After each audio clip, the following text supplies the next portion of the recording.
আলহামদুলিল্লাহ, আমরা ইতিপূর্বে ক্লাসে আমরা জেনেছি মূলত শব্দ চার ভাগে বিভক্ত: মাহমুজ, মুআতাল, মুজাফ এবং সহিহ।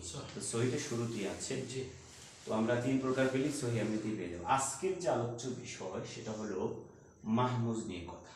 তো আমরা মাহমুজ কাকে বলে আমরা একটু আগে বলেছিলাম, সেটা হলো শব্দের মধ্যে মূল অক্ষর যেগুলো আছে এর ভিতরে কোনো হামজা পেলেই সেটার নাম হবে কি মাহমুজ।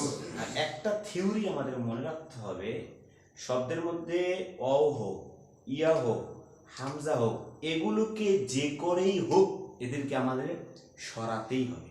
কথা বুঝছেন? এটা যখন আপনার ব্রেনের মধ্যে থাকবে তখন আপনি তালিল করে আপনার জন্য খুব একটা সহজ হয়ে যাবে। কি বলেছি?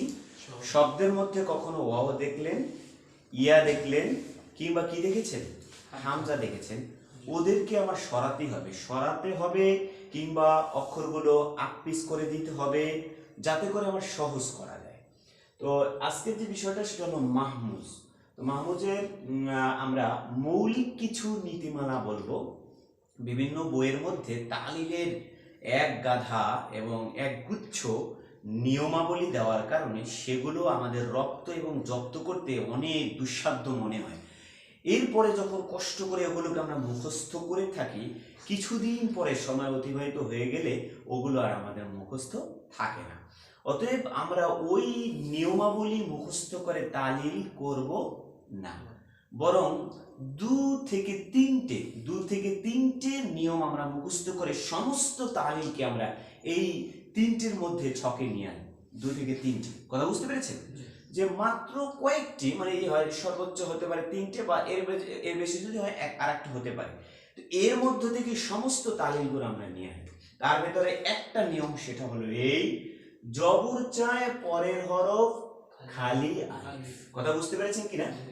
জবর চায় পরের অক্ষর কি হোক খালি আলিফ। এটা আপনার দিল, মস্তিষ্ক, মনের ভেতরে ভালো করে প্রবেশ করিয়ে নেন যে জবর চায় পরের অক্ষরটা কি হোক খালি আলিফ। এটা শুধু এই মাহমুজের ক্ষেত্রে না, অনেকে ভাবতে পারেন আজকে তো মনে হয় হুজুর মাহমুজ পড়াচ্ছে, এই কথাটা আমার মুতালে লাগবে, মুজাফে লাগবে, সব ক্ষেত্রে লাগবে। এই একটা যে ফান্ডামেন্টালটা রুলস এবং মৌলিক নীতিমালা। তো সুতরাং যদি আমরা জবরের পরে যদি অ দেখি কিংবা ইয়া দেখি কিংবা কি দেখি, হামজা দেখি, যেটি থাকুক সেখানে আমার খালি আলিফ হবে। সেখানে কি হবে? খালি আলিফ। কারণ আমার জবরে চাই কি খালি আলিফ। এটা মনে থাকবে? এটা মনে থাকবে? যেমন হুজুর আমাকে একটু দেখাই দিলে ভালো হয়। যেমন আছে কি রসুন, কি হয়েছে? আপনি দেখেন জবর আছে কিনা। আমার থিওরি ছিল জবরে চায় পরের হরফ খালি আলিফ, এখানে হামজা থাকুক অথবা এখানে হামজার বদৌলতে এখানে যদি ইয়াও থাকতো অথবা ওয়াও থাকতো, ওটাকে আমার ফেলে দিতেই হবে, কারণ আমার জবরে চাই কি খালি আলিফ। শাবাশ, তাহলে রসুন হয়ে গেল কি রসুন। এখানে রসুনের জায়গায় যদি বাসুন থাকে সেটা হবে বাসুন। এখন যদি আমি কি নতুন কিছু উদ্ভাবন করেও বলি সেটাও বলা যায়। এখানে কাসুন থাকলে সেটা হবে কি কাসুন। কেন? জবরের চাই পরের হরফ অবশ্যই খালি আলিফ। কথা বুঝতে পেরেছেন? এরকম আপনি হাজারো এখন নিজে নিজে বানাতে পারবেন। দ্বিতীয় যে রুলস সেটা হলো এই, মানে একটাই রুলস, এটা মানে একটা কথাই মূলত 3 ভাগে ভাগ করছি। জের চায় পরের হরফ সাকিন যুক্ত ইয়া। কি বলেছি? জের চায় পরের হরফ সাকিন যুক্ত ইয়া। একই কথা, জের চায় সে পরের হরফ সাকিন যুক্ত ইয়া হতেই হবে। এখন যদি জেরের পরে কখনো আমি অ দেখি কিংবা ইয়া দেখি কিংবা হামজা দেখি, কথা বুঝতে পেরেছি? কারণ আমার তো নিয়মই থাকবে যে আমার হরফিল্লাতকে আমার দূর করতে হবে। আমি ঘরে সহি নিয়ে তো আমার কখনো চিন্তা থাকবে না।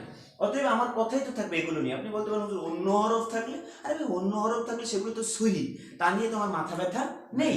তো সেক্ষেত্রে জেরের পরে কখনো যদি এই অ থাকুক, ইয়া থাকুক, হামজা সবগুলো ফেলে দিয়ে ওখানে আমার একটা সাকিন যুক্ত ইয়া আনতেই হবে। বুকুর বাই কুরুপ যে করেই হোক করা আমার কি করতে হবে? আনতে। হুজুর আমাকে দেখিয়ে দিলে ভালো হয়। যে দেখুন সেটা হলো এই জিবুন, কি আছে? জিবুন। আচ্ছা জিবুন, জেরের পরে কি আছে? হামজা আছে। তো আমার জেরে তো চাই কি হোক ইয়া। ইয়া তো আর ইয়াটা হতে হবে কি অবস্থায়? সাকিন যুক্ত। এজন্য জিবুন হয়ে গেল কি জিবুন। এখন যদি আপনি জিবুনের জায়গায় অন্য কিছু নিয়ে আসেন, কি নিয়ে আসেন, ওখানে আমি একটু ভানিয়ে বলি, যদি আমি দুনিয়াবি জিনিস দিয়ে বলি কি বুন, সেটা হবে কি বুন। কথা বুঝেন নাই? মি বুন, সেটা হবে কি মি বুন।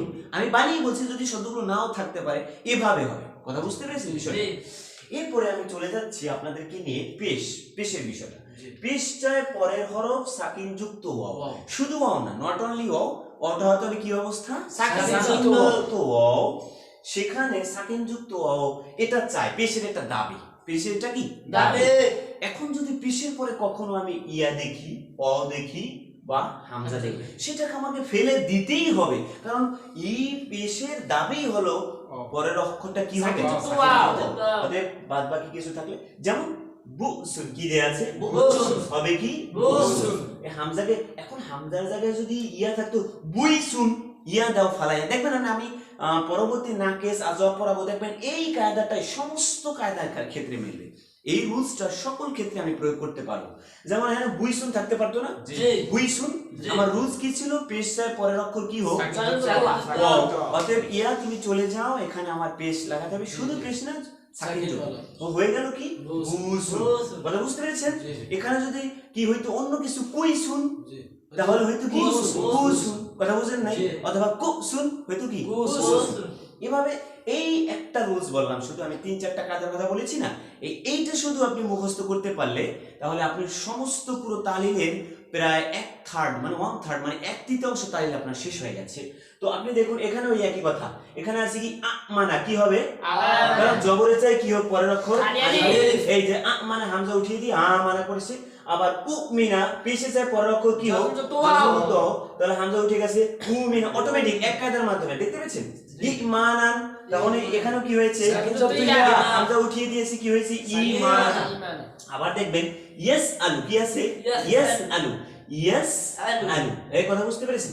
তো ইয়েস আলু এটা কি হয়ে গেছে? ইয়েস আলু। আর মিয়ারুন হয়ে গেছে কি মিয়ারুন। তো এই ইয়েস আলুর কায়দাটা আমরা এই পরের পর্বে আমি আপনাদের দেখিয়ে দেব। কিন্তু এখানে মিয়ারুনটা কিভাবে হলো? জেরে চায় পরের হরফ কি হোক ইয়া, দেখেছেন? এখন হামজা আছে বিদায়, হামজা কি হোক দেব আমরা? বিলুপ্ত করে দেব। কথা বুঝছেন? কিন্তু এই ইয়েস আলু সহ আরো কিছু কায়দা আমরা পরের অধ্যায়ে, যে আমি বলছি যে 3-4টা কায়দা আমি দেখাবো, যার মাধ্যমে সমস্ত আমাদের তালিম হয়ে যাবে। তার ভিতরে একটা আমি ইতিমধ্যে দেখিয়েছি।